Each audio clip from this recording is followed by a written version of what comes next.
होती है अपने पति को बहुत ही बेरहमी से हत्या कर देती है। और हत्या करने के बाद वो अपने पति को उठाकर बेड पे ले जाती है और बेड पे ले जाने के बाद वो उसको पूरी कपड़े को हटा देती है और पूरी रात उसके साथ संबंध बनाती है। जब वही सुबह हो जाता है और बच्चे जो होते हैं वो जाते हैं पिता को जगाने के लिए, तो उन्हें ये बोल के मना कर देती है कि अभी तुम्हारे पिता थके हुए हैं, उन्हें है परेशान मत करो, अभी उन्हें सोने दो।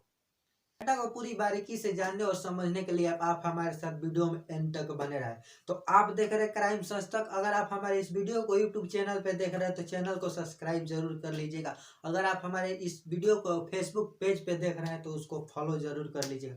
और भी किसी सोशल मीडिया के अकाउंट पे देखते होंगे तो उसे भी फॉलो या सब्सक्राइब कर लीजिएगा। तो चलिए चलते हैं और जानते हैं इस घटना का पूरी बारीकी। जो हमारी सच्ची घटना है वो उत्तर प्रदेश की रायबरेली की बछड़ा गांव की है। वहां पे 16 दिसंबर को सुबह में जब गांव के लोग अपने अपने कामों में खेतों के लिए निकलते हैं तो वहीं पास के ही घरों में कुछ एक महिला की चीखने और चिल्लाने की आवाजें आती है।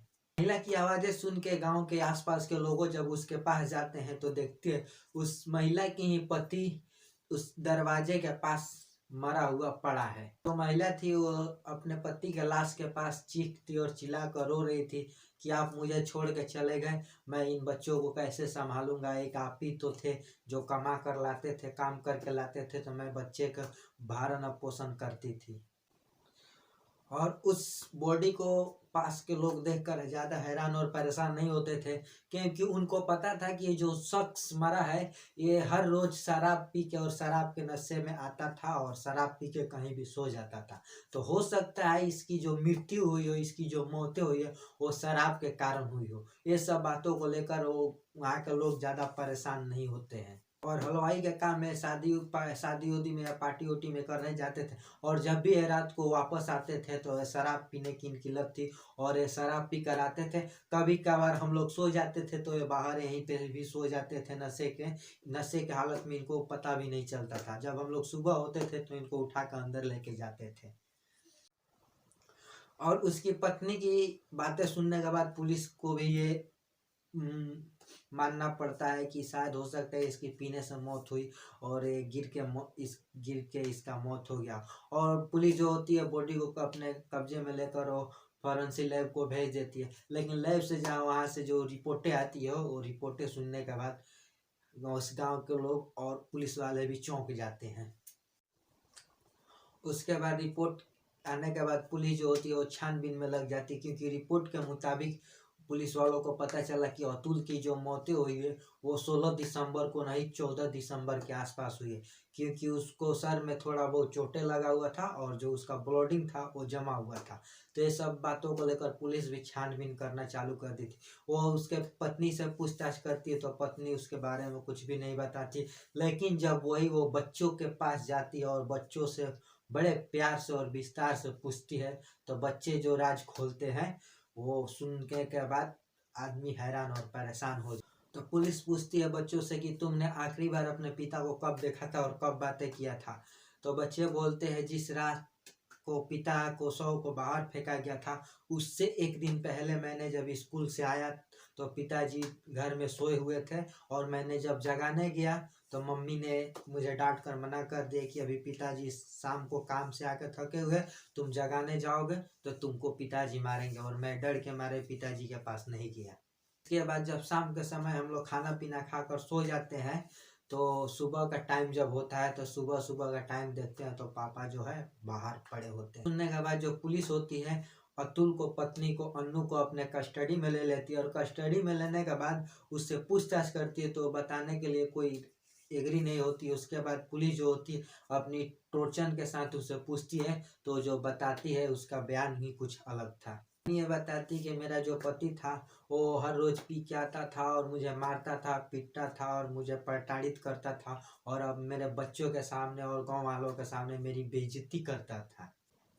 और मैं इसके साथ सुखी की ज़िंदगी नहीं जी पाती थी और इसके साथ घुट घुट के ज़िंदगी जीती थी। और मैं अपना जो ब्यूटी पार्लर चलाती थी, अपने ब्यूटी पार्लर से जो पैसा मैं कमाती थी वो भी हमसे मार कर पीट कर छीन लेता था और छीनने के बाद उस पैसे को भी ये शराब पी जाता था। अपने बच्चे को अच्छा से पढ़ा भी नहीं पा रही थी, उस बच्चे को अच्छा से देखभाल भी नहीं कर पा रही थी। मैं इसके साथ रह के इसके ज़िंदगी से मैं तंग आ चुकी थी। तो लास्ट में मैंने एक फैसला लिया और मैं प्लानिंग करती हूँ कि जब रात को ये पी के आएगा उसी दिन इसका मैं हत्या करूँगी।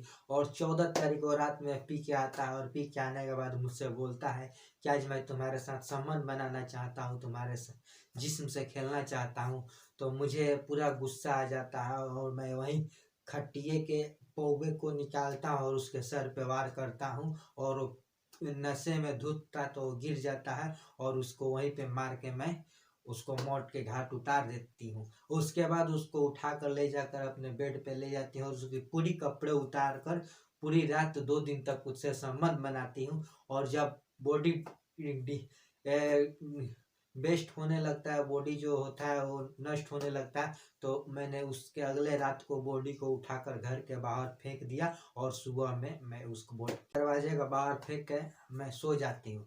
और जब सुबह होती है तो मैं ये सोचती हूँ कि सुबह सुबह जब गांव के लोग उठेंगे तो यही देखेंगे कि रात को अतुल पी के आया था और पी के आकर यहीं पे सो गया और सोने से इसकी मौतें हो गई। और इसकी हत्या करने का रीजन हमारा यही था और मेरा यही प्लानिंग थी। लेकिन रिपोर्टें के कारण और बच्चे की बातों के कारण मैं अपने उसके बाद जो पुलिस होती है उस महिला को उठाकर लॉकअप के पीछे डाल देती है और आगे की जो कार्रवाई है उसको शुरू करती है।